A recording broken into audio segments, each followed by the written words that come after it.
Paz e bem, meus irmãos e minhas irmãs. Estamos no segundo domingo da Quaresma, dia 1º de março.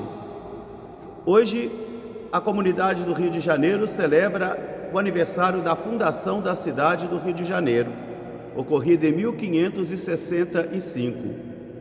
O nosso evangelho de hoje é retirado do livro de Mateus, capítulo 17, versículos de 1 a 9.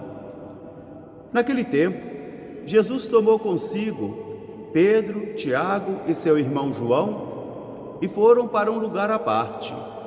Subiram uma montanha e ali Jesus se transfigurou diante deles. Seu rosto se iluminou e suas vestes se tornaram reluzentes. Estava conversando com Jesus Moisés e Elias. Quando Pedro viu aquilo, ele ficou muito preocupado e apavorado. E uma voz saía do céu e dizia: "Este é meu filho amado, em quem eu coloquei todo o meu amor, escutai-o." Enquanto essa voz dizia, Pedro também falou para Jesus: "Mestre, é bom estarmos aqui. Vamos fazer uma tenda para ti, outra para Elias e outra para Moisés."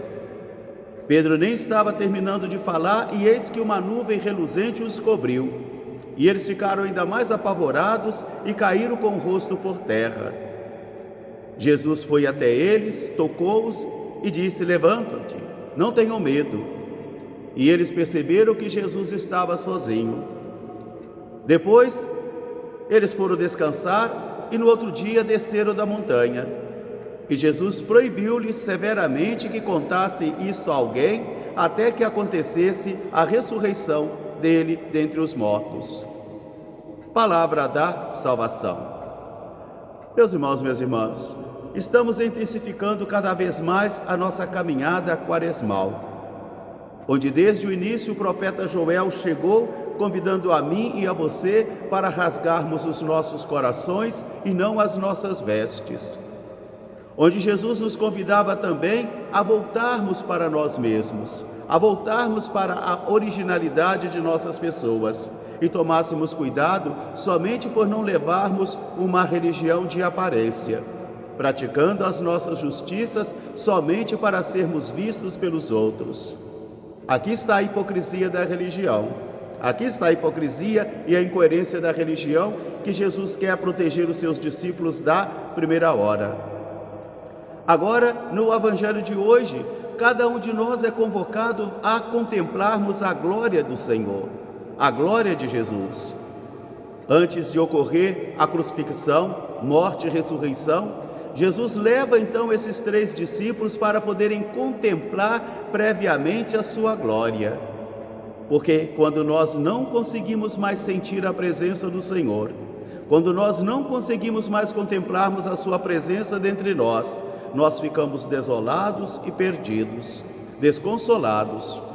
Por isso Jesus está preparando previamente esses discípulos para que eles pudessem sobreviver, suportar o escândalo da cruz. Na primeira leitura de hoje, retirada do livro do Gênesis, nós encontramos a vocação, o chamado e a eleição de Abraão para ser o pai de um grande povo, para ser o pai da fé. É Deus que chama então Abraão dentre a sua terra para que ele pudesse se aventurar num grande caminho de êxodo, onde nem ele mesmo saberia onde ia chegar, mas ele confiou naquela voz interior, ele confiou naquela voz que convocava, que chamava e que elegia, e ele partiu. Abraão se converteu então no pai da fé, no pai de povos inúmeros, porque ele acreditou na palavra de Deus. No evangelho de hoje, Jesus então está preparando o coração desses discípulos porque eles viveriam experiências traumáticas na caminhada, porque o êxodo é que é a caminhada da vida. É na caminhada da vida que eu e você vamos realizando o nosso êxodo. É aí que nós sentimos a presença do Senhor, contemplamos as obras do Senhor. É aí que, diante também das dificuldades, dos sofrimentos, cada um de nós vai também se apartando do Senhor, se distanciando do Senhor. É aí que a apostasia do coração vai se aninhando em nossos corações, matando em nós a graça e a afeição pelo Senhor? Porque é nesse deserto de transição, é neste êxodo da vida, que nós viveremos nossas grandes tentações, de escutarmos a palavra do Senhor e nos tornarmos surdos à palavra do Senhor, de nos identificarmos com os valores do Senhor, mas também de nos apartarmos do Senhor. É a luta ou o dilema da fé. Um dilema, uma grande aventura, que só eu e você podemos trilhar no Senhor. Jesus então toma consigo Pedro, Tiago e João, leva-os à parte, não levou a todos, mas somente esses três, para que eles pudessem contemplar previamente a sua glória. Jesus na sua glória. E a glória de Jesus, porque Moisés e Elias conversavam sobre como ele seria morto, como ele seria crucificado. Essa glória de Jesus é contemplado pelos três que ainda não conseguem compreender. Eles não compreendem tudo. E quando os olhos de Jesus se iluminam, quando as vestes de Jesus se tornam reluzentes, e quando os discípulos veem Moisés e Elias conversando com Jesus, eis que da nuvem sai uma voz dizendo: este é meu filho amado, em quem eu coloquei o meu amor, escutai-o. Uma outra vez também nas bodas de Caná, será Maria que vai dizer: esse é meu filho Jesus, escutai-o, fazei tudo o que ele vos disser. Pedro ficou muito animado, Pedro ficou muito confortado com aquela visão que ele estava tendo e disse: Senhor, vamos fazer 3 tendas, uma para ti, outra para Elias e outra para Moisés. Pedro não compreendia, ele queria ficar ali naquela experiência de paz, naquela experiência de Tabor, mas o serviço missionário e apostólico acontece nas planícies. Por isso, enquanto Pedro falava, isso nem terminou, eis que uma nuvem os cobriu, uma nuvem reluzente, e é daí que veio a voz: escutai-o. Eles se jogaram com o rosto sobre o solo, amedrontados e assustados, e é Jesus que vai despertá-los desse medo, dizendo: não tenham medo, creiam, não tenham medo, sou eu. A nuvem é sempre sinal do mistério, do Deus que se manifesta no mistério, do Deus que fala no mistério, porque nenhum de nós vê a face do Senhor, mas sentimos a sua presença e contemplamos a sua glória, e isso nos impulsiona, isso nos anima, isso nos orienta e isso nos acalenta. Por isso, eles querem permanecer ali, naquela situação de paz, naquela situação confortável. Mas Jesus vai dizer: não, temos que descer para a planície, porque é na planície que os outros discípulos estão esperando, é na planície que devemos anunciar o reino.